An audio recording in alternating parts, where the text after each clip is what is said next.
Live at 4, this is 13 News Now. A 26-year-old Franklin man was found dead last night in a creek, and now police are trying to figure out how this happened. This all happened near the 500 block of West 2nd Avenue. 13 News Now reporter Allie Weatherton. She's live there now. And Allie, what are people in the area saying? Regina, Janet, a lot of people I talked to here this morning and this afternoon say they heard the police sirens and saw all of the activity, but they did not know exactly what was going on last night. One lady even told me she heard about 6 gunshots. Now, Franklin police say around 7 o'clock Sunday night, they received a shots fired call at the 500 block of West 2nd Avenue. When they arrived, they found 2 cars hit with bullets. Police tell us a neighbor who heard those gunshots also saw a man limping away from the scene. Police eventually found 26-year-old Brandon Lee Leonard in a small lake dead next to West 2nd Avenue. Now, members of the Virginia dive team recovered his body. Now, people who live here in Franklin tell me he's well known. We went to school together. He was a very nice person. Now, I did reach out to the victim's family. Understandably, they didn't want to talk to me on camera because they were very upset. Now, if you know anything about this crime, you're asked to call Franklin Police. Live in Franklin, Allie Weatherton, 13 News Now. An unseasonably warm day across Hampton Roads. Right now, we are in the 60s. But it might not stay this warm. Jeff is tracking our weather. Jeff? Well, we're certainly going to cool off this evening, and then we have a little bit of a ramp up for a couple days and then a pretty significant drop. In fact, the overnight temperatures tomorrow night could be our high for the day as we go into Wednesday. So that's the change you're talking about. Right now, nice clear skies across the region. That will certainly continue, not just for the evening, but really into the overnight as well. Currently, we are at 59 degrees. We were at 61 last hour, so we have slid back just a little bit. Not much wind to speak of, under 3 miles per hour, so it's classified as calm. Dew point at 40, so the humidity right about 50%. Pressure's falling, 30.02. So where do we go from here? Well, let's take a look at that. And as we take a look for this evening and right on through the overnight, you're going to see this is at the coastline. Temperatures will start out, they're pretty high, and then they start to drop, and they just keep dropping. And you can see by morning, we're going to be talking lower 50s. Let's say by 6, 7 o'clock, most of us will be into the lower 40s. And then as we look for the inland spots, most times you're a lot chillier, and you will be in this case too. You're going to drop down into the upper 30s to near 40 for the very inland, very rural locations. So again, a little bit of spread tonight, anywhere from around 40 to maybe 46. So not too big a difference, but we'll be talking about some dim sunshine for tomorrow, more warmth, and then that cold front. All right, thanks, Jeff. Right now, Virginia Beach police are investigating a shooting that happened at a police officer's home. The shooting happened last night at 7:30 on Gravenhurst Drive. Police say suspects stormed into the home. Then the family dog chased the suspects outside. That is when officers say one of the suspects shot the dog. The dog had emergency surgery and is in critical condition. One 17-year-old boy is charged with armed burglary, conspiracy, and animal cruelty.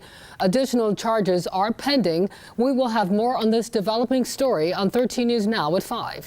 And now to that deadly Amtrak train derailment outside of Seattle that happened this morning. Hospital officials say at least 2 people are in critical condition. 11 others are seriously injured. Police say the Amtrak derailed off a bridge and onto a busy interstate. ABC's Scott Carty has the latest from Washington State.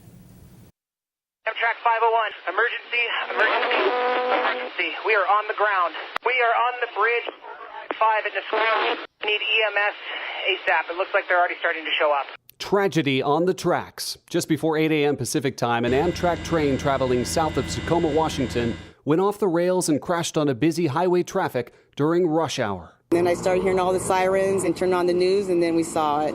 The Department of Transportation says at least 78 passengers and 5 crew were on board before it derailed and crashed onto Interstate 5.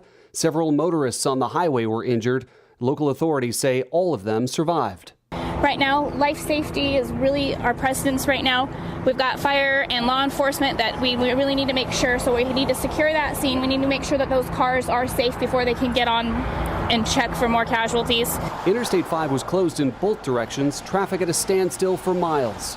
One victim on the train says he and his fellow passengers were tossed into the seats in front of them as it went off the tracks.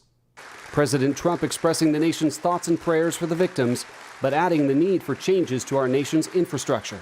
It is all the more reason why we must start immediately fixing the infrastructure of the United States. Officials say this was the debut run for Amtrak Train 501 heading from Seattle to Portland, the first to carry commuters on a new high-speed route that traveled further inland to improve travel times. I was wondering if they did any dry runs on this before the passengers aboard. But yeah, it's a terrible thing. Very upsetting. Scott Carty, ABC News, Seattle.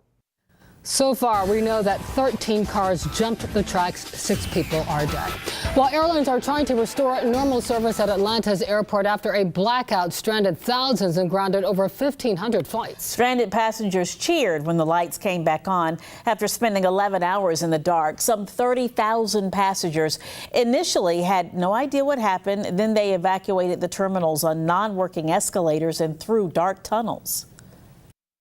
They had these elderly people and handicapped people lined up in wheelchairs, like 20, that could not do nothing because they couldn't get down the escalator. And it's sad. The people are helpless. They can't get down the stairs. I mean, it's a nightmare. Well, the blackout caused by a fire in an underground electrical facility. The fire also knocked out the backup system. Georgia Power investigators are trying to determine the cause of that. And because of that outage, travel is going to be even more stressful today. And that ripple effect can be felt right here in Hampton Roads. 13 News Now reporter Nico Clemens has an update on the delays from Norfolk International Airport.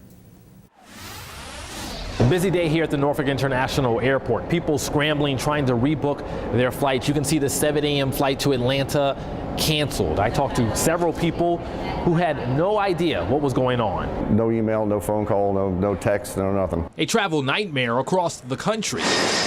Delta canceling about 400 flights Monday morning, a day after scrapping nearly 1,000 flights. The reason? A fire at the airport in Atlanta, which serves as a Delta hub. We're going somewhere. If we got to walk, it doesn't make a difference. We're going to get there. Caught up in the nightmare, the Sullivans from Virginia Beach. Something happened, I guess, while we were sleeping. The family got to the airport early Monday looking forward to a fun-filled Christmas vacation in Hawaii. Hours before takeoff, the Sullivans found out Delta canceled their flight. The inconvenience of just getting up at 4 o'clock in the morning to get all the way down here. One man from Denmark traveling to visit friends across America. The next leg of his trip delayed until Tuesday. How were you feeling when they told you? After waiting for a little while, the Sullivans found out their flight was also moved to Tuesday. It's Christmas. You can't be bah humbug about the whole thing, or just then you're that guy. The lights are back on at Atlanta's airport, but it's an ordeal millions would like to forget. In Norfolk, Nico Clemens, 13 News Now. Well, yesterday started out as a normal travel day in Atlanta, but take a look at what happens here as the day wears on. Now, the map shows the misery, the red shows delays and cancellations, and as the day goes on, you can see more delays and canceled flights. Then at 3 p.m., the entire circle goes red. Right now, the busiest airport in the world is trying to get back to normal. More than 400 flights were canceled today. If you are traveling today or for the holiday this weekend, remember you can check your flight status anytime. Just download the free 13 News Now app to your smartphone or your tablet.